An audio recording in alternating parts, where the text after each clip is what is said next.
Hey good people, and welcome back to the channel. It's Saturday, and it looks like we missed the big snowstorm over here on the East Coast. But since I have some free time on my hands, in a few moments, you'll hear my thoughts and feelings on episode 2 of the Kings of Napa. Now I know some of you are asking why I waited so long to post this review. Well, I'll just say that I underestimated how rough it would be to do a review on the show Our Kind of People and the Kings of Napa on the same night. My motto around this camp is the early bird gets the worm.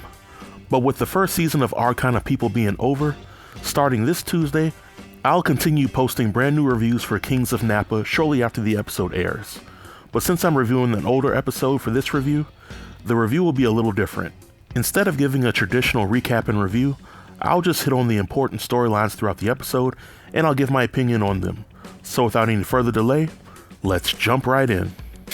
Episode 2, entitled She's Gotta Crush It, primarily focuses on 3 storylines.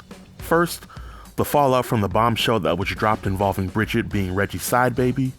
2, the faceless villain who was extorting the Kings for $150,000 a month. And 3, Christian finding his place with the vineyard workers that he's tasked with supervising. So let's talk about the first storyline. Episode 2 picks up 3 weeks after the events of episode 1. Vanessa's still pretty angry with Melanie and Bridget, but August is still trying to mend the fences with both of them. With this storyline, I can understand why Vanessa would be mad with Melanie, but Bridget did nothing wrong. Furthermore, Bridget was also a valuable asset to the family business, and keeping her away doesn't make much business sense. Later on in the episode, Bridget stumbles across some love letters that her mother wrote to Reggie, and Bridget's first instinct was to tell August about it. But here's the kicker.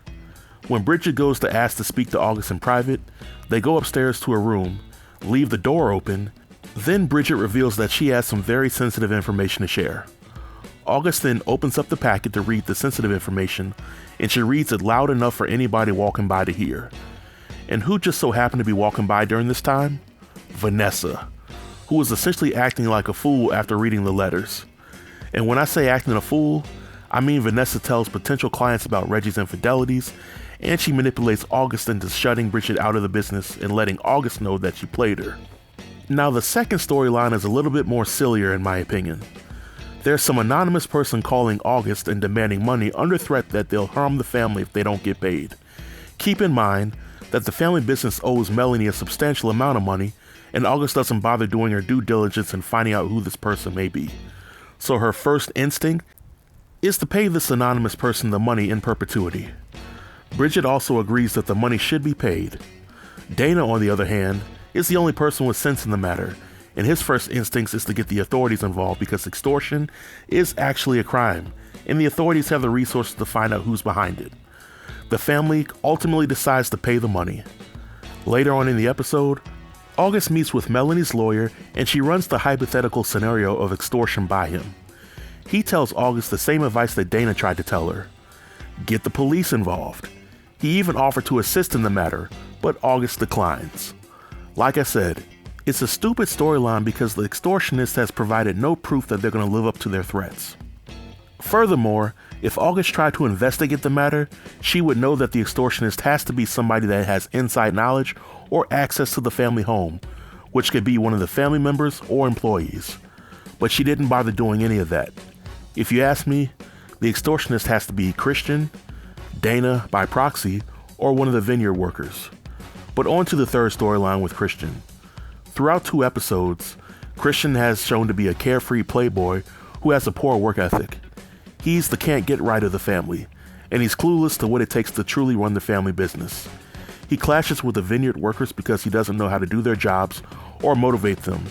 And in my opinion, if you're a supervisor, you have to lead by example at some point if you want the respect of your employees.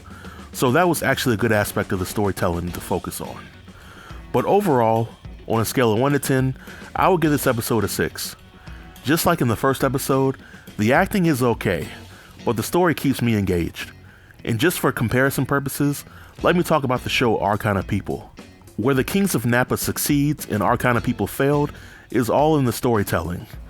While Our Kind of People had the far superior acting talent attached to the show, the Kings of Napa focuses on fewer and easier to follow storylines that are aimed at keeping the viewers wanting more. It can be a bit silly at times, but it's definitely entertaining and I would recommend it to anybody who likes these kind of shows. But this marks the end of my review. If you have any comment related to the review or episode 2, feel free to leave them in the comment section below, and I'll be sure to reply to each and every comment.